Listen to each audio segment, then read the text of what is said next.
নিজের কেন্দ্রে প্রচারে নামলেন ফিরহাদ হাকিম। এই প্রথম কলকাতা বন্দর কেন্দ্রে প্রচারে ফিরহাদ হাকিম। মুখ্যমন্ত্রী কেন্দ্র ভবানীপুরে প্রায় প্রতিদিন প্রচার করছেন ফিরহাদ হাকিম, আর এবার কলকাতা বন্দর বিধানসভা কেন্দ্র থেকে জানিয়েছেন ফিরহাদ হাকিম।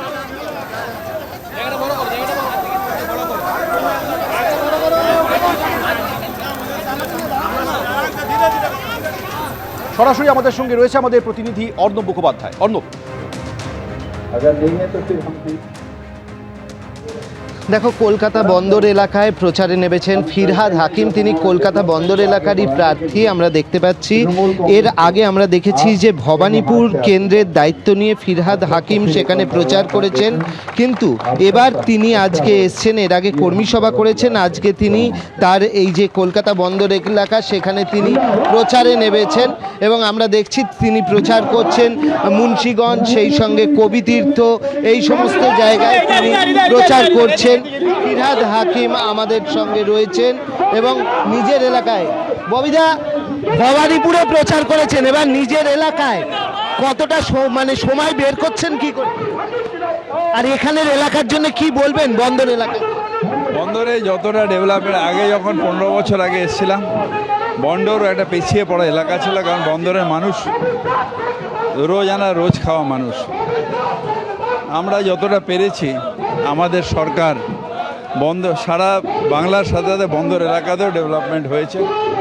সেই জন্য বন্দরের মানুষ খুব আনন্দিত আছে এবং বন্দরের মানুষ দুহাত তুলে প্রত্যেকবার আমাকে আশীর্বাদ। সময় পাচ্ছেন বন্দরের সময়? এই তো একটু আজকে এসেছি। আবার আমার চ্যালেঞ্জ হচ্ছে ভবানীপুর, আর বন্দর আমার নিজের এলাকা। আমরা দেখলাম যে বন্দর এলাকায় কিন্তু প্রচার সারছেন ফিরহাদ হাকিম। মুন্সিগঞ্জ, কবিতীর্থ, এরকম বিভিন্ন জায়গায় তিনি পদযাত্রা করছেন এবং মানুষের কাছে পৌঁছে যাচ্ছেন। অর্ণব, ধন্যবাদ। সরাসরি নজর রাখবো মুরলীধর সেন লেনে বিজেপির সাংবাদিক বৈঠকে। उसका एपिडेविट तो सबके सामने आ जाएगा।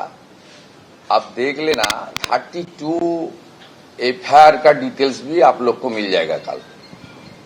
समीक्षा ने सब बता दिया, कितना बार हाईकोर्ट जाना पड़ा। नॉट ओनली सभा, मेरा धर्म पालन करने के भी लिए भी हाईकोर्ट जाना पड़ा। कल 32 मेरा खिलाफ, 25 बंगाल की Calcutta West Bengal police, 7 Calcutta police.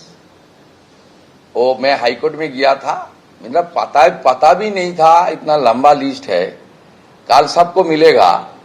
सब मामला 2021 सेकेंड में ममता बनर्जी बुरी तरीके से हारने के बाद किया है। सब फर्जी मामला है, सब एक पिछले 5 साल में हुआ है। 32 एफआईआर, वो भी कल एपिडेविट में आप लोग का सामने आ जाएगा।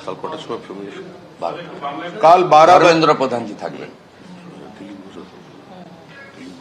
আচ্ছা, ধর্মেন্দ্র প্রধান জি, দিলীপ ঘোষ আর জেপি রাঠোর হলদিয়া। আগামীকাল হলদিয়ায় বেলা 12টার সময় নন্দীগ্রামের জন্য মনোনয়নপত্র দাখিল করবেন শুভেন্দু অধিকারী।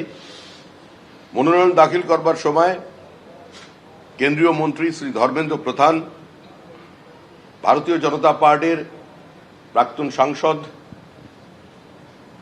রাজ্য সভাপতি এবং খড়গপুরের এই নির্বাচনের প্রার্থী শ্রী দিলীপ ঘোষ উপস্থিত থাকবেন। জেপিএস রাঠোর উত্তরপ্রদেশের মন্ত্রী, তিনিও এই অনুষ্ঠানে উপস্থিত থাকবেন। সমস্ত সাংবাদিকদের আমরা সেখানে আমন্ত্রণ করছি। আমার সাথে মহিষাদলে হলদিয়া, মহিষাদলে হলদিয়ার প্রার্থী, হলদিয়া প্রার্থী, তারাও এখানে উপস্থিত থাকবেন। ধন্যবাদ।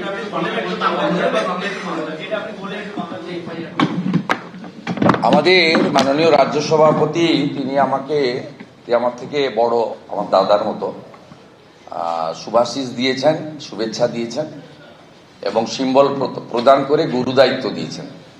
নন্দীগ্রামে মার্জিন বাড়িয়ে ভবানীপুরে হারাতে হবে। আমি শৃঙ্খলাপরায়ণ দলের একজন কর্মী। আমি মাননীয় রাজ্য সভাপতি, সমগ্র বিজেপি পরিবার, মাননীয় প্রধানমন্ত্রী সহ সংসদীয় বোর্ড, প্রত্যেকে যে দায়িত্ব এবং বিশ্বাস রেখেছেন সেটা মর্যাদা রাখার আমি আপ্রাণ চেষ্টা করব। শ্রমিকদা কতগুলো বিন্দু বলেছেন, আমি সেগুলোর মধ্যে রিপিট না করে শুধু একটা ইনক্লুড করছি, অন্তর্ভুক্ত করছি। আগামীকাল হলফনামা সকলের সামনে বিকেলের মধ্যে চলে আসবে ওয়েবসাইটে। সেখানে দেখবেন 104 বার কোর্টে যাওয়া বা 11 মাস সাসপেন্ডের সাথে 32টা ফৌজদারি মামলায় আমাকে মমতা বন্দ্যোপাধ্যায়ের পুলিশ অভিযুক্ত করেছেন এবং সব মামলাগুলি 2021-এর 2রা মের পরে থেকে মানে আপনার এজাহার নথিভুক্ত করা, আগের মামলা নয়। অর্থাৎ কিভাবে গণতন্ত্রের সবচেয়ে বড় স্তম্ভ অ্যাসেম্বলি বিলংস টু অপোজিশন, সেটাকে নষ্ট করার চেষ্টা করেছেন, মানে ওনার দাঁত নখ সব বের করে। সেটা মানুষ দেখতে পাবে। আগাম আপনাদের কাছে জানিয়ে দিলাম 32 ক্রিমিনাল কেসেস, যেটা আমাকে কালকে হলফনামায় দিতে হবে। এবিপি আনন্দ, এগিয়ে থাকে, এগিয়ে রাখে।